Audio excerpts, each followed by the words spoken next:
Hello and welcome to Sweet Dreams, a horror visual novel developed by C2 Foes, available on HBO. Apparently, you're feeling sleepy on the train. I guess we'll see what happens.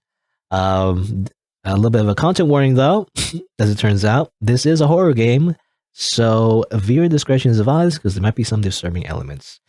I guess we'll start the game. I also want to mention that I don't know if it's related or not, but I've played a game from the same developer, actually. It seems to be their second game. Again, I don't know if this is a sequel or not, but their other game, which was called Missing, seems to feature the same character.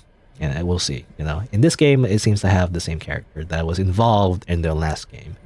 But anyway. But apparently, this is Lee. And they're yawning. I'm pooped. Can't wait to just collapse in a nice comfy bed. You yawn again. At this point, it's a fight to even keep your eyes open. Tiredly, you pull out your phone to check your arrival status. Not for another hour, huh? This place really is out in the boonies. Your destination is Border Springs, an idyllic little countryside town. It's where you were born. It's where you were born and raised. Although you have little to no memory of the place anymore. I want to go home already. The entire trip had been your mother's idea. Ring ring. Speak of the devil. Hello? Lee. Unruly red hair, piercing eyes, a successful and ruthless businesswoman. Even now she speaks to her only child. There's now even a hint of tenderness in her features. Hi, Mom. Why does it look like it's holographic? It looks like it's holographic or something. It's like, whoop. I don't know. Did you arrive yet? Not for another hour. I see. How's the ride been so far? It's different. Everything here is so outdated. This train looks like it was made 200 years ago. 147 years ago. The railroad never bothered to upgrade it. But it does its job. Once a week it goes to and from the nearest city for supplies, picking up the occasional passenger on the way. Although people don't tend to take this route in the first place. She'd be glad it's still running. The only other alternative to getting to Border Springs is by foot. Thank you, Miss CEO of Trains. It still sucks. I still want to go home. You talk to your mother this way? Miss CEO of Trains. That's so sassy. I don't know if you talk to your mom that way. That's kind of weird. Unless you're really close friends. I feel like if you're sassy to your mom, you have to be really close. I don't know. You're spoiled, that's why. I've coddled you for far too long. You do nothing all day but stay in your room playing video games. It's time you get out into the real world and touch grass. By shipping me off to someplace so remote doesn't even show up on the map. It's your birthplace. You'll be thanking me, Lee. Besides, you have Petunia there. I'm not even that close to her anymore. We barely spoke since I moved. It got along just fine 10 years ago. Make it work. I have a meeting to go soon. Let me know when you arrive. Bye, little plum. Bye, Mom. Okay. Again, why is it holographic?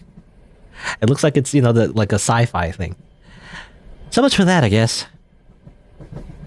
You look around the passenger car. Like your mother said, there weren't many people taking this train in the first place. The passenger car was practically empty, and ideally used his time to doze off a little. Keyword being ideally. Oh, babe, I love you so much. I love you so much more. Okay. Normies explode. It's not like I'm gonna get a week of sleep anyway with how loud that couple behind me has been this entire ride. I'll just go to the restroom. Splashing some cold water in my face might help wake me up. You get out your seat and... Excuse... Me? A familiar face looks back at you with concern. Are you hurt? No, sorry, I wasn't looking where I was going. You squint at him. Those droopy eyes and nervous demeanor, he reminds you of someone. Have we met before? Are you hitting on me? What? No, I'm not. Sorry, it was a dumb question anyway.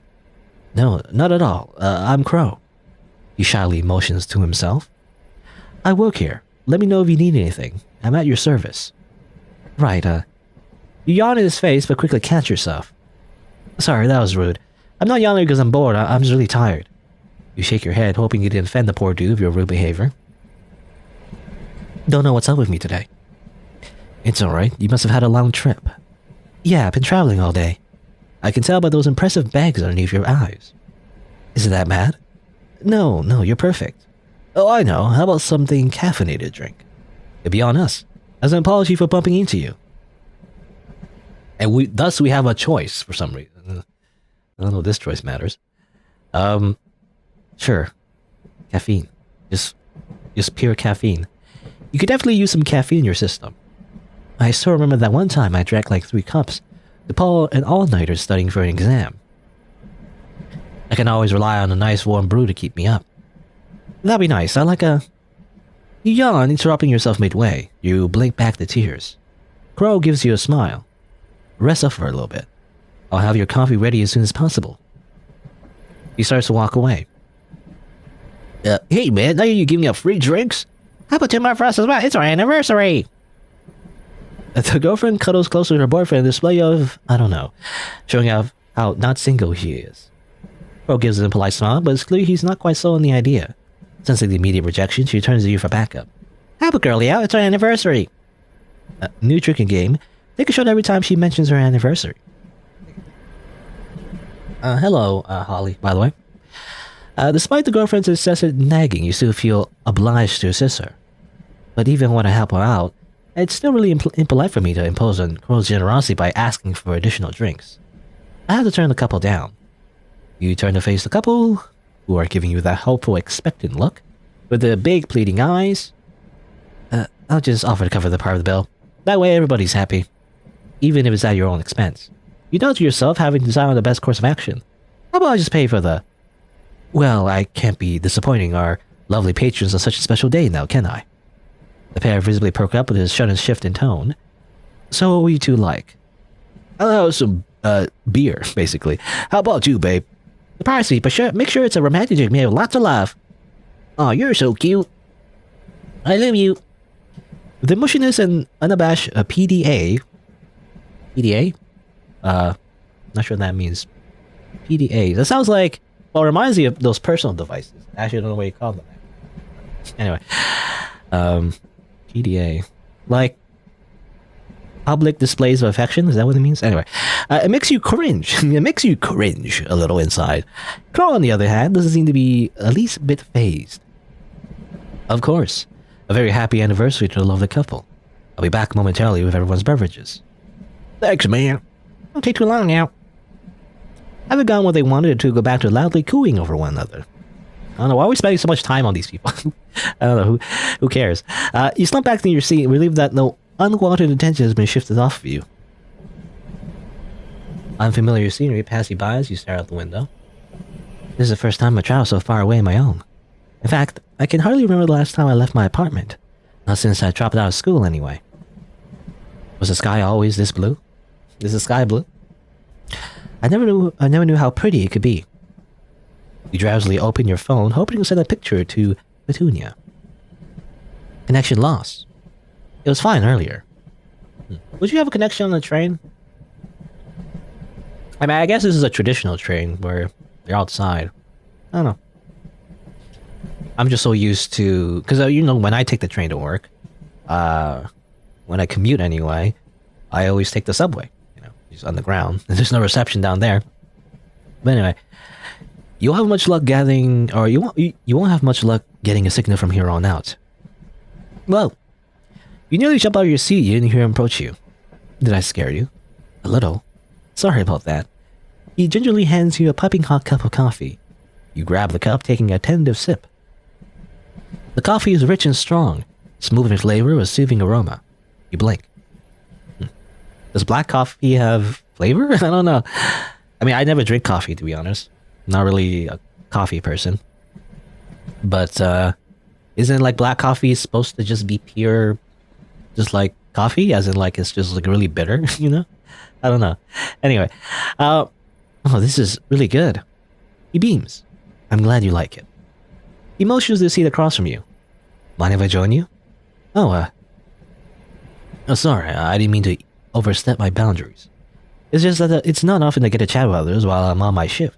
since we rarely have anyone else on board the train. He looks embarrassed and you feel a twinge of guilt.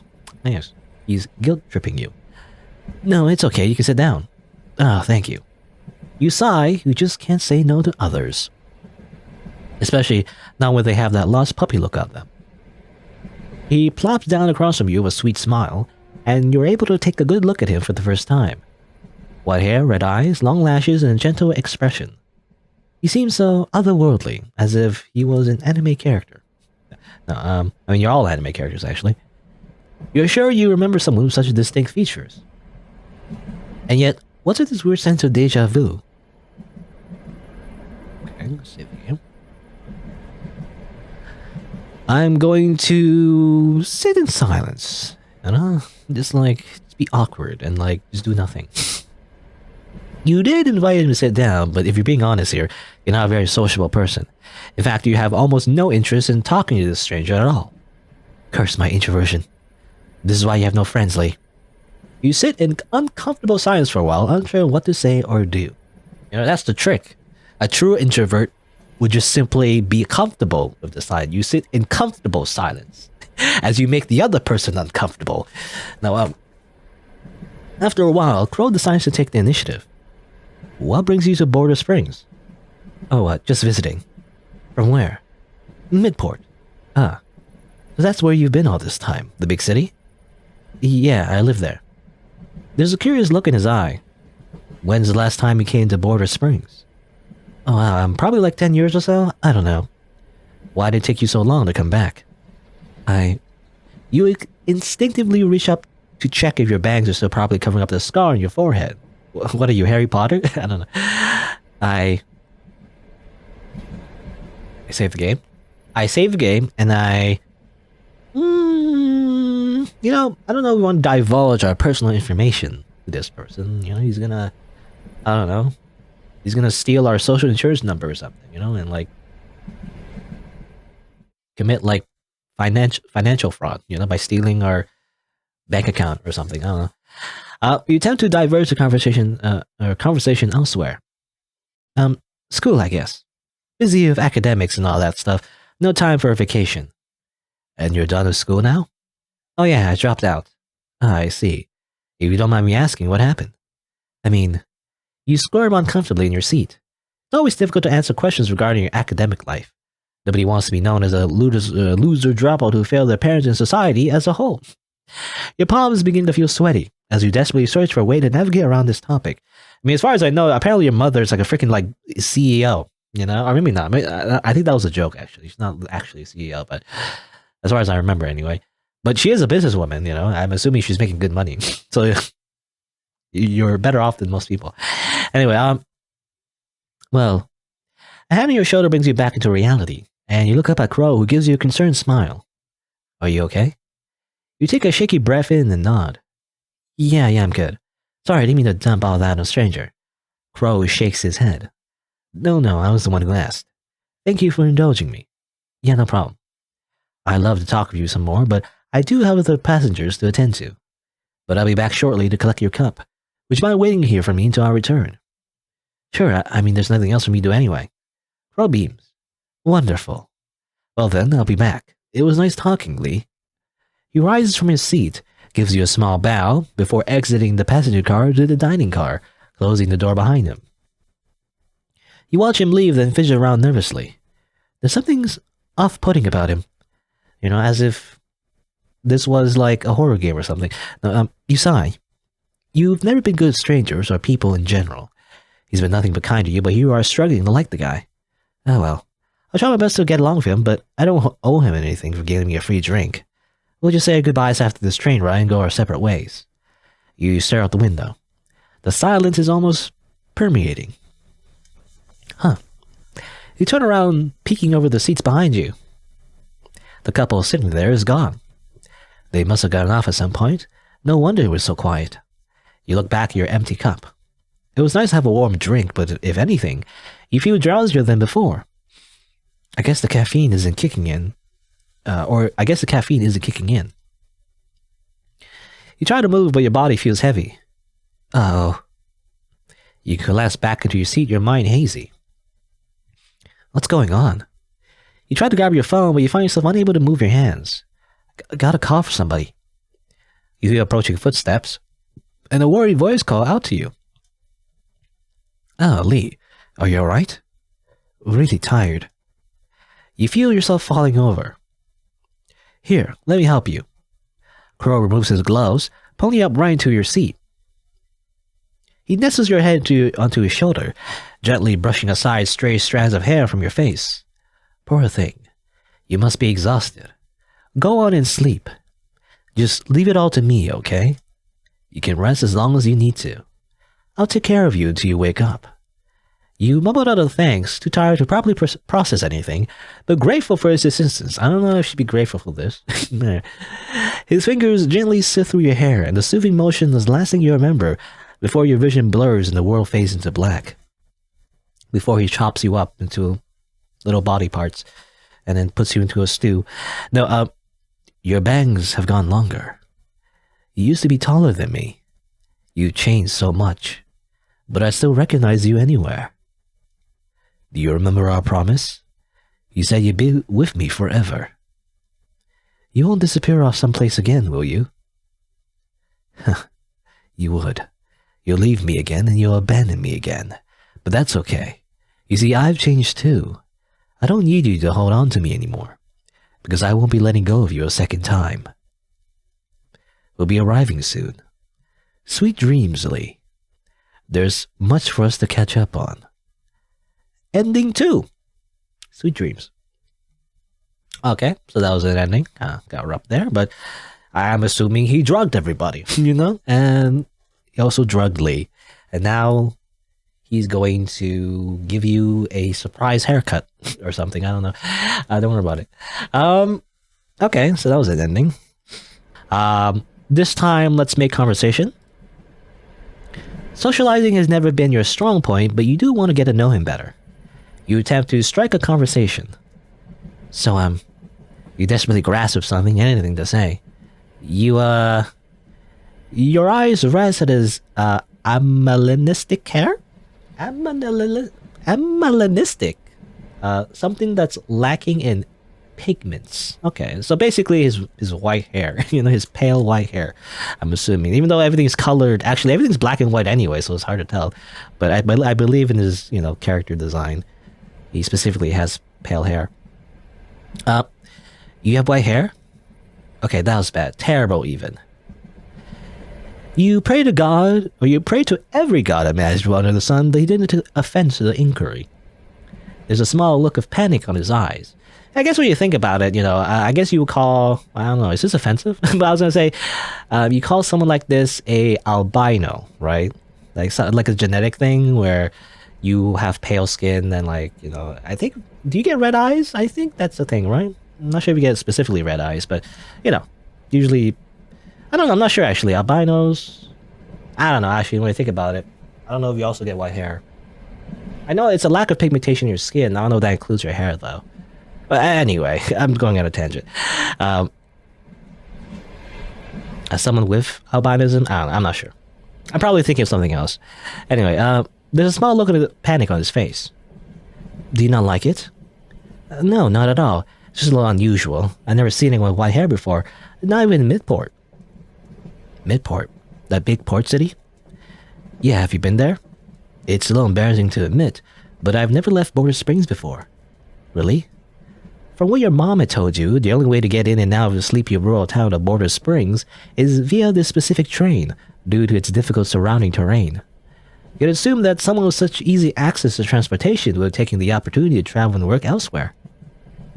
So all this time you just worked on this particular train but never left your hometown for someplace new? He sheepishly stares at the ground. I like this train. He clearly has other reasons, but his attempt at an excuse is, if anything, comically endearing. You can't help but find it cute. What is it? Nothing. I'm just having fun. Me too. For you, talking to others was a strenuous task. You often struggle finding the right topics, the right words, and the right way to behave. With Crow, you felt strangely comfortable in simply being yourself. It almost felt as if the two of you were merely old friends doing some catching up. You haven't had this much fun talking to anyone in a long time. Although you want to continue your conversation, extreme fatigue was starting to settle in. Your eyelids feel heavy, and your movement sluggish. You try to blink back the sleepiness, but to no avail. Sorry, tired. Crow shakes his head and smiles. Here. He leans forward, gently pressing his forehead to yours. What? He removes his gloves, placing a hand on your side of your face. You attempt to move back, but he firmly holds you in place. Don't move. You feel the heat rising into your face. As he uses his magical powers? What? Instantly, a feeling of clarity overcomes you and you begin to feel awake. He casts Amrita. You know, from Shin Megami Tensei. It's a spell to like remove status effects. With renewed vigor, you pull back. Face still beet red. What was that? Crow leans back and smiles, pulling his gloves back on. He rises from his seat with a playful quip. Looks like that woke you up. He's got a surprisingly cheeky side as well. Were you trying to shock me awake? You could say that. Oh, I forgot to finish up something in the other car. I have to go. He starts to leave, but you find yourself calling out after him. Crow. He turns to you a little surprised. What is it? I'll be around Border Springs for the next few months. I don't have a lot of friends, if I'm being honest, but I feel like we would get along. So would you like to hang out sometime if you're around? What, really? You nod your head. You can feel your face grow warm in your own boldness. It was pretty out of character for you to do something like this, and nervousness was starting to settle in. The Crow doesn't seem to notice. In fact, he seems pretty overwhelmed himself. I would, yes. I could show you around Border Springs. Yeah, that sounds fun. It's a promise, then, okay? He holds to the pinky, and you can't help but laugh at a childlike gesture, even though it's a very cliche thing to do in an anime. You reach out and hook your pinky around his. Promise. Or else you'll swallow 1,000 needles. Literally. Crow sways back and forth in excitement. Thank you, Lee. I'll be sure to make you happy. He pauses mid-celebration as if suddenly remembering something. Oh, I got so excited I nearly forgot again. There's something I really need to finish up doing in the other car. He gives you a sheepish smile. Sorry, I got some things to attend to, but I'll catch up to you when it's time for us to get off. Make sure to wait for me right here, okay? So I can find you later. He waves you goodbye as he exits the passenger car. You respond with a small wave of your own before looking out at the passing scenery from your window. There's a warm and giddy feeling in your chest from having made a new friend. Maybe this trip to Border Springs won't be so bad after all. Ending 1. An old friend, which is, I think the other ending seems to imply that he was an old friend, actually. I don't know if it's the same person that her mother mentioned in that phone call. I don't think so. It's a different name. I'm not sure. Unless they changed their identity. I don't know. But there you go. So those are the 2 endings. So, it's not much, really. It's just some implications of him stalking her. But otherwise, not much to go off on. But let's see here. So what if I start a new game? Oh. I've already seen all the endings available in this game.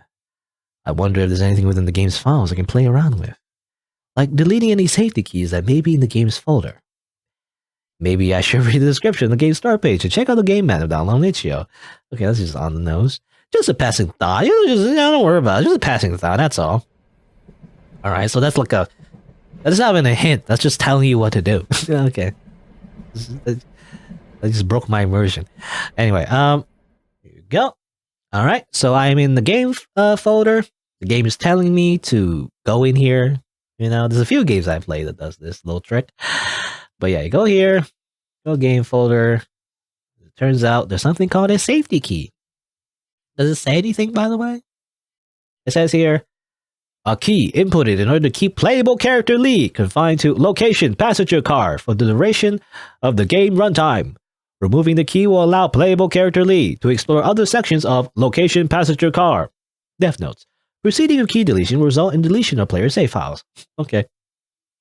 Alright. Alright, so let me just delete the save. What's the worst that can happen? What's the worst that can happen? Oh, here you go. Okay, so this is... Okay, let me save the game. Alright, so we're back here. We have the option to, I guess, drink the beverage that was given to us, or we could simply not do that. Because apparently, there's no safety key. Why is it a safety key? Is it going to be safe? Is this going to be not safe? For work?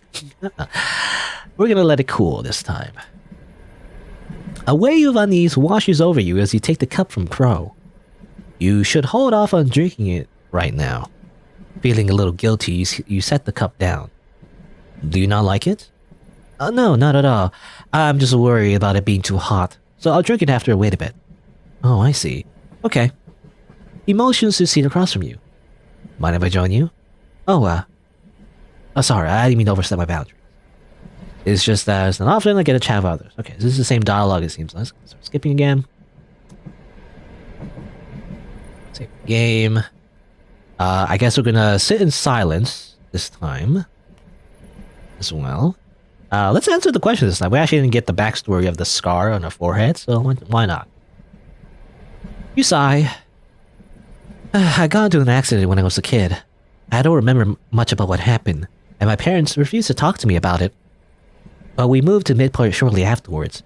My dad wanted me as far away from this place as possible. Mom probably doesn't care though. She just wants me out of my room and out of her hair. Crow smiles. An accident, hmm? He stares at you, the intense eye contact starting to make you uncomfortable. What was it? You nervously tug on stray strands of your hair. The memory of the accident wasn't something you wanted to or could even revisit. Any attempts at recollecting your thoughts were met with blanks or hazy feelings at best. And despite your parents' insistence, you know it wasn't some sort of freak accident. On that night, 10 years ago, you almost died. You shake your head. Why couldn't you remember? Something was evading you. Pieces of the puzzle gone missing. But there's one thing you knew for certain. You weren't the only one present there that night. The air feels suffocating. What happened on that day, 10 years ago? A hand on your shoulder brings you back into reality, and you look up at Crow, who gives you a concerned smile. Are you okay? You take a shaky breath in and nod. Yeah, I'm good. Sorry, I didn't mean to dump all that on a stranger. Crow shakes his head. No, I was the one who asked. Thank you for indulging me. Yeah, no problem. I'd love to talk with you some more, but I do have other passengers to attend to. But I'll be back shortly to collect your cup. Would you mind waiting here for me until I return? Sure, I mean there's nothing else for me to do anyway. Crow beams. Wonderful. Well then, I'll be back. It was nice talking, Lee. He rises from his seat, gives you a small bow, before exiting the passenger car to the dining car, closing the door behind him. Alright, that seems a lot of dialogue there is the same. You watch him leave and fidget around nervously. There's something off-putting about him, and you sigh. The couple is not there anymore. It's quiet. You look back at your neglected coffee, now lukewarm. Okay. You can also choose to drink again for some reason. I don't know why you would, because we know what happens when you just drink. So, let's go to the washroom. You set the cup down. I still can't drink this. I don't know why, but I just can't. You look around the empty car. I should use the restroom now before he comes back. Gotta splash some water on my face to wake myself up. If I remember correctly, it's at the end of the carriage. Should be right before the exit of the passenger's car.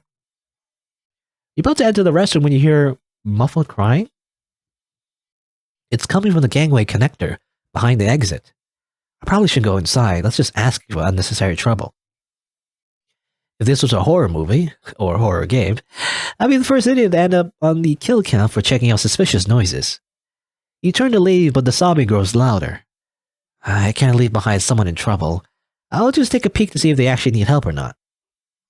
You creak open the door, angling yourself to see through the crack. It's the girl from the couple earlier. She's collapsed on the floor. Did her boyfriend break up with her or something? You're about to call out to her when you're interrupted by the sound of footsteps approaching. Silently, you hold your breath, hiding behind the door as a silhouette enters from the opposite end of the small room. You peek out to see Crow, setting down a tray on the ground. On it are 2 empty cups and a kettle. Mark, where'd you take my boyfriend? There. Take some deep breaths, in and out. It's quite unfortunate, really. You and your boyfriend walked in on me during a bad time. You were putting some powder in that girl's drink. We couldn't just. Yes, I'm well aware. I was there. I must say, your boyfriend sure has an aptitude for theatrics. Shouting at me, waving his arms around wildly, threatening to report me. How frightening. It's no wonder I acted in self-defense. Please, I just want to be with him. Please don't hurt me. Don't hurt him. Please just let us go. Shh. You seem to be in an emotional state right now. Let's have a calm, collected discussion instead, A little chat over a few drinks. He pours himself a cup from the kettle. The liquid sounds thick and viscous, dripping with a strange plop-plop sound. But he doesn't drink. Instead, he swirls the cup around in a circular motion, his brows furrowed in thought, before settling the cup back down. What are your thoughts on love? The girl seems taken aback by his sudden line of questioning. She seems to look up at him in fear, unsure of how to answer. For something so commonplace, it's so obtrusive. Or obtruse? Obtruse? Abstruse. I don't know what that word means either. Abstruse? Abstruse. It means obscure. Then why not just use obscure? I don't know. Anyway, whatever. Abstruse, I guess. If not done right, it can hurt. It can tear. It can strip you of all rational thought. It can serve as your fall from grace. And yet, why is it that such self-destructive concepts is praised or even encouraged to be nurtured? Or why? Okay, I felt I read that weird. Why is it that such a self-destructive concept is praised? No, encouraged to be nurtured. For the longest time, I couldn't understand why.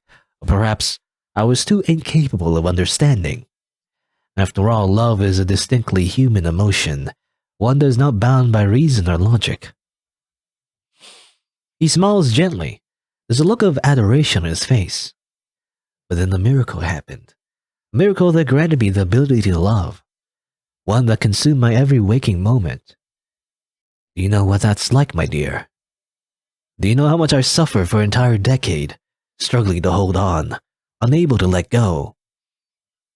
She whimpers and shakes her head fervently, hoping to quell the anger she sees bubbling beneath his surface. Love is a powerful thing. Even as it plunges a knife into my back, I can't help but marvel how warmly my soul responds in turn.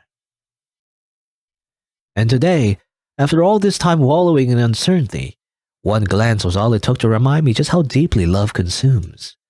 How priceless, how precious, how destructive it truly is. Oh, but look at me, rambling. A one-sided conversation doesn't make for good company. He gives the girl a sheepish smile. She doesn't return it. My apologies. It's been a long time since I felt so stirred. I'm not usually like this. I suppose the two of you simply caught me on a bad day. His gloved fingers gently coast across the surface of the kettle. Good. It appears to have cooled off a little. It was still boiling during my first pour. A misstep on my end. I let my emotions get the better of me. He gracefully fills the other cup with steaming liquid before handing it to the girl, who receives it with shaky hands. She's just like, oh, okay.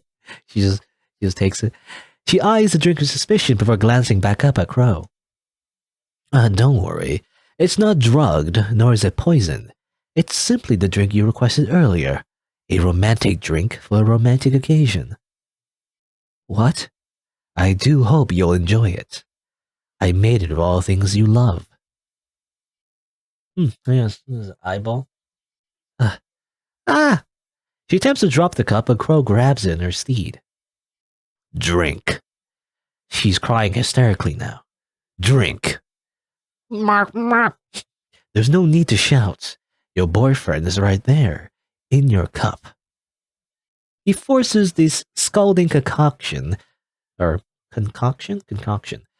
human flesh and fluids down her throat as the girl gargles in protest. This is another game of cannibalism again. Why do I keep playing games with cannibalism in it? It keeps happening. Now the two of you have become one, A romantic drink, is it not? You suppress the urge to throw up, quickly turning away from the scene. What was that? What the hell was that? I have to get back. I have to get back before he notices. Quickly and quietly, you rush back towards your row in the passenger car, all while trying to suppress a wave of nausea. You quickly scramble to your cushioned seat, clumsily fumbling for your phone. Your hands are shaky as you tap on the screen. I have to call someone. I have to get off. What's wrong? You're pale as a sheet. Did you perhaps see something you weren't supposed to? Oh my dear Lee. Don't worry, it wasn't your fault. You weren't supposed to be there. You never would have stumbled across your little tea party, not your own volition anyway. Isn't that right? Oh, I think he's trying to say, okay, he's saying my username, but my username is streaming because I made a new account on this computer specifically for streaming, actually, so I don't accidentally dox myself, so I keep it separate from my other account. But let's just pretend this says SighingSlider, Anyway, isn't that right, SighingSlider? I don't appreciate it when outsiders try to mess with my story. Okay. And the game closes. Good. Can I... Game? Where am I? I sever your connection with Lee. As of now, you have no body which to occupy, no way to sustain your existence in this world. A parasite without a host, a player without a player character. I presume you'll last for a few more minutes before your connection is terminated. Did you have fun? Did you enjoy toying with my Lee, my narrative, my story? You see, there were safety measures in place that are supposed to limit your decision making. Safety measures that serve to advance my interests. You couldn't have reached this point of the game purely by accident. You made a conscious, willing decision to delete my restrictions on your gameplay, also to satiate your own curiosity. And that curiosity has led us here. How troublesome. I have enough obstacles to deal with as is. Did you know that the world is set up so that, regardless of how amicable I am, Lee is bound to leave me again? Be it in a week, a month, or even a year if I'm lucky, something will separate her from me. I had hoped to take some form of control early on in order to alter our fate, but we both know how that turned out. So although I'm irritated how quickly you sped up the process, Slider, it was bound to happen eventually. Again, pretend that's my name, because, it's reading the computer name, which is not the right one. No, it's not the right name, anyway. You look like you have questions. Well, it's not as if we will be seeing each other again, not this particular plane of existence anyway. I won't indulge you. Okay, save again. Who are you? It's been about how many minutes since you started playing? You still don't know my name. I'm Crow. Was that answer unsatisfactory? You seem unamused. What's gonna happen to my game? That's quite simple. You simply won't have access to it anymore. There's no game, there's no player character to control. You try reopening it afterwards if you like, although I expect you'll be thoroughly disappointed with what you see. Why are you so yandere for Lee? Lee and I have a history. We were close before her accident. I won't delve too much into it as it largely concerns our younger halves. What happened on that day served as the catalyst for our separation and rebirth. The beginning of the end. And though she may have forgotten our promise, I have not. An oath is an oath. I will hold her to her word. I am owed that. You sure like avoiding giving me the interview answers, huh? Do not take it personally. It's simply my manner of speaking. How do you know all this? That's quite simple. I've always held a certain fondness for liberal sciences. What? And this world at its core is nothing but ones and zeros, contingent on logic and arithmetic. It's quite easy to see outcomes of one's destiny with all it's predetermined. After all, there's only so much content a creator can put in before she runs out of steam. Is she gonna put it on Steam? No. But does not mean I am bound to these predetermined outcomes, and neither are you. We are volatile variables within this world, variables that have the potential to change the game. We may know our endings, but we're not resigned to them. I want to ask more, but I can feel myself being kicked out of the game already. It looks like this is our farewell. This was a most enjoyable session. Thank you for accompanying me. Slider. I started to grow a little fond of you. Perhaps we'll see one another again. But for now, this is where we part ways. Okay. Ending. Print. Goodbye. That's how you like output, a string. Also, he said liberal sciences? Is that, I don't know, is liberal sciences the same as a liberal arts degree? Because I don't know how a liberal arts degree allows you to hack the world, Anyway, imagine you need like a computer science degree to do that. There's nothing left for you here. Okay. And there's nothing left. Okay, that's it, I think. All right, so that's the game. So there you go. At first it starts off as your typical, like, on the surface, kind of like almost otome game, sort of, with a slight implication of some creepy vibes from him. But, if you know from, kind of spoilers, but if you know from the previous game, it's kind of obvious. But however, it also went a little DDLC, I guess. It broke the fourth wall a little bit. I mean, not just a little bit. It literally just broke the fourth wall. And it started doing this thing where you're like, it calls out the player and whatnot. Okay, I mean, it's cute. I mean, I've seen this type of story before. And I guess it kind of leaves you on a cliffhanger as well. I think it's because the developer is actually planning on doing, I'm assuming, another part, because this is apparently just part 1. There's going to be a continuation. I don't know if it's going to be in the same characters, in the same vein, but apparently there is going to be some kind of continuation. So this is only part 1, and so it does kind of leave you on a little bit of a cliffhanger. But I guess it kind of introduces the characters. Lee apparently has some kind of accident 10 years ago, and then involved Crow, I guess, and that's why he's obsessed with her. But apparently he can also hack the world, apparently. He has magical powers. I'm assuming this because he can hack the world. I don't know. It's a little bit on the nose, I feel like. I mean, I'm not entirely convinced that this was a very natural, organic story, because it doesn't really start off as like, I don't know. I don't know how I feel about it.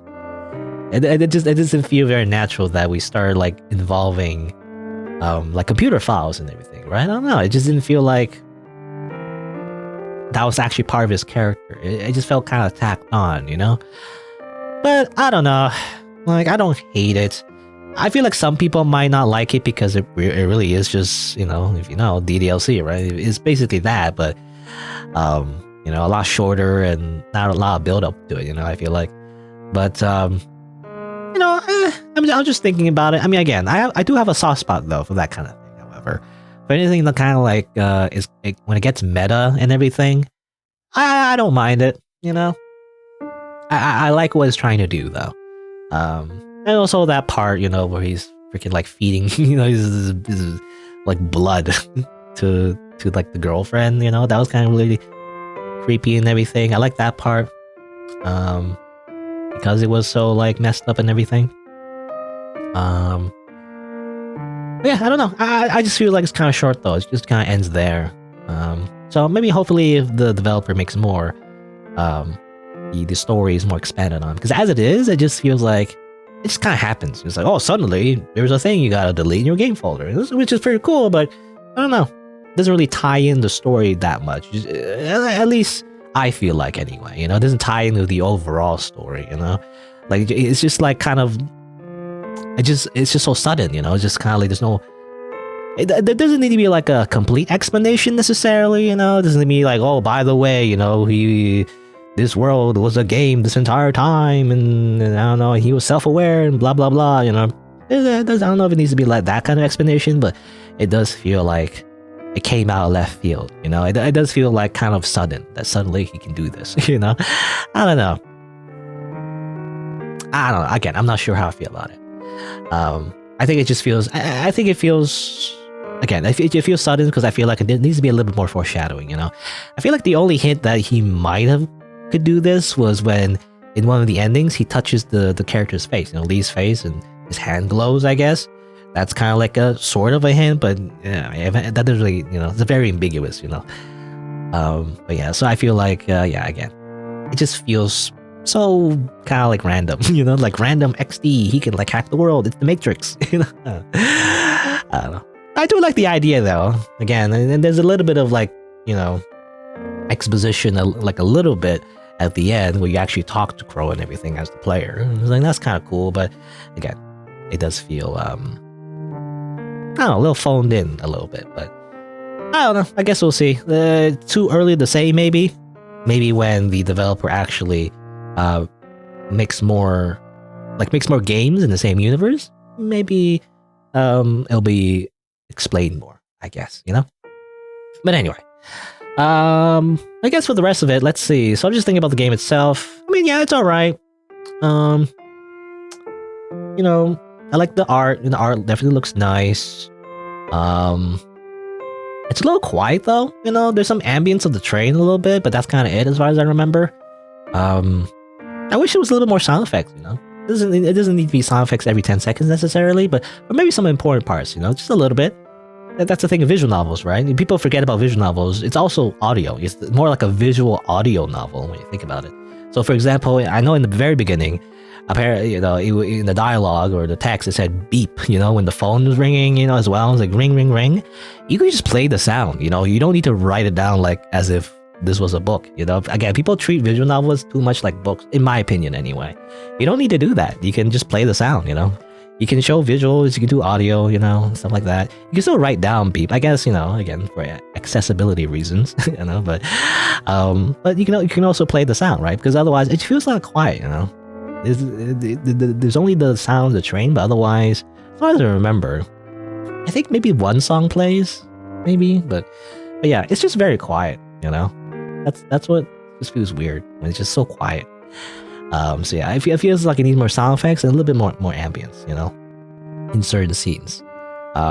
Silence is okay sometimes, I feel like, sometimes you do need silence to like prove a point or something, sometimes when it's intentional, but I think you should use it sparingly, At times when it is silent, it's kind of like in music, right?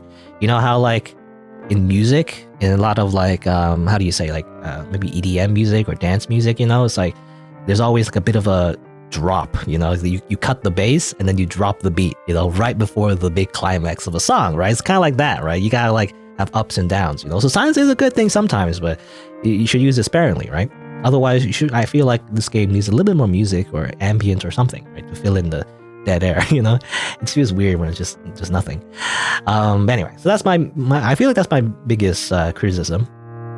But other than that, again, I do like the concept though. I mean, I have mixed feelings about the whole fourth wall breaking thing because it doesn't really fit, I feel like, but I do like the idea though. So, I mean, I'll give it a passing grade. Like I want to see more, I want to see more done with it, because it just feels kind of like just the secret ending is kind of like,